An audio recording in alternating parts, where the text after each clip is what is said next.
Père et du Fils et du Saint-Esprit. Amen. Bien-aimés dans le Christ, nous sommes aujourd'hui samedi 13 mars.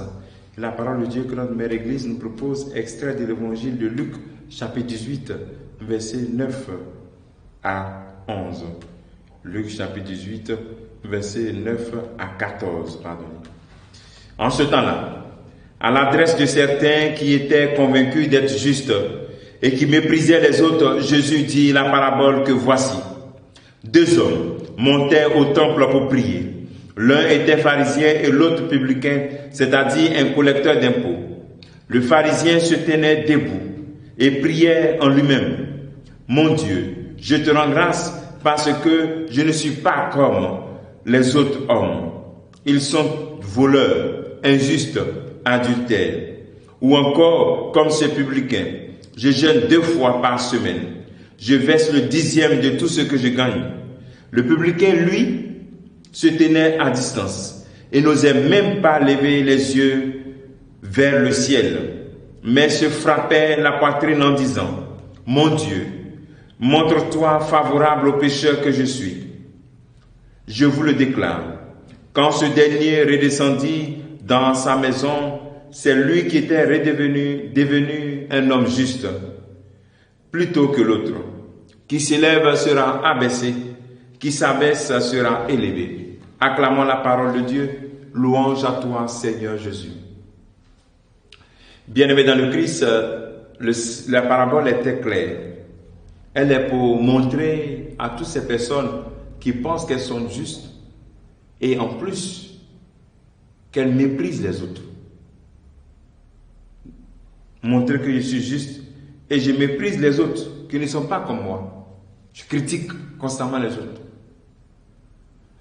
Bien-aimés dans le Christ, le Seigneur nous montre un peu l'essentiel de ce temps de carême, l'attitude fondamentale, le sens de notre prière, le sens de nos prières, le sens de tous les efforts que nous sommes en train de mettre en place pour vivre pleinement ce temps de carême.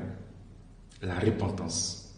Nous avons 2 personnes qui prient, mais l'autre, le pharisien, qui proclame tout ce qu'il a fait devant les hommes. Il paye la dîme, il fait ceci. Il y a beaucoup de gens qui disent ça aussi. Moi, j'ai jeûné 40 jours. J'ai fait les 40 jours de jeûne. Moi, j'ai fait 20 jours. Moi, je jeûne le mercredi et le vendredi. Mais si tout ce temps de jeûne-là ne t'aide pas à te repentir comme ce publicain, mon frère, tu as fait ton régime. Et mon frère, ma soeur, tu as perdu ton temps. Le Seigneur nous invite à la repentance sincère. Parce que lui-même, lorsqu'il vient vers nous, ce Dieu qui nous a créé bon, qui nous a créé par amour. Et lorsque par le péché nous éloignons de lui, lui-même aussi souffre un peu dans son cœur. Lui-même aussi rentre un peu dans une certaine désolation. Mais malgré cela, lorsque nous implorons sa miséricorde, il nous pardonne. Et dans cela que Paul nous invite encore, en ce temps de carême, laissez-vous réconcilier avec le Seigneur.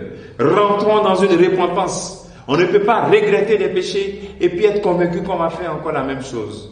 On ne peut pas venir demander pardon pour un péché et en demandant le pardon, au fond de nous-mêmes, on est sûr qu'on va reprendre. Ce n'est pas qu'on va retomber par erreur, mais on sait qu'on va reprendre. Souvent, on vient se confesser juste parce qu'on va voyager, ou bien parce qu'on a fait un examen, ou bien parce qu'on a fait quelque chose d'important. Il n'y a pas un désir de repentance sincère. On cherche un état de pureté, on cherche un état d'être propre pour quelque chose. Au fond, il n'y a pas de la repentance.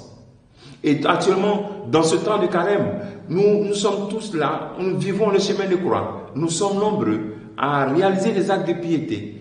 Mais au fond de nous, il n'y a pas un désir de conversion. Le Seigneur voudrait que nous puissions adopter l'attitude de ce publicain. Dis Seigneur, j'ai honte de mes fautes, comme le pape nous le dit. J'ai honte, c'est moi qui ai commis ces fautes. Mais je ne veux plus recommencer. Pleurer et reconnaître la laideur de notre vie, afin que le Seigneur puisse restaurer notre vie. Je t'invite en ce jour de te retirer et te dire, mais quel est le sujet de ma repentance aujourd'hui? Est-ce que je veux vraiment me repentir pour être dans la maison de mon Père? Rappelons-nous de l'enfant prodige, comment le Père l'attendait les bras ouverts. Dieu ne nous juge pas. Il est prêt à nous pardonner. Il condamne le péché, mais ne condamne jamais le pécheur. Toi qui dis que tu as tellement fait de péché et que Dieu ne peut pas te pardonner, Dieu peut te pardonner. Répands-toi sincèrement et tu verras sa gloire rentrer dans ta vie. Que le Seigneur te bénisse, qu'il nous bénisse tous en ce jour. Au nom du Père et du Fils et du Saint-Esprit. Amen.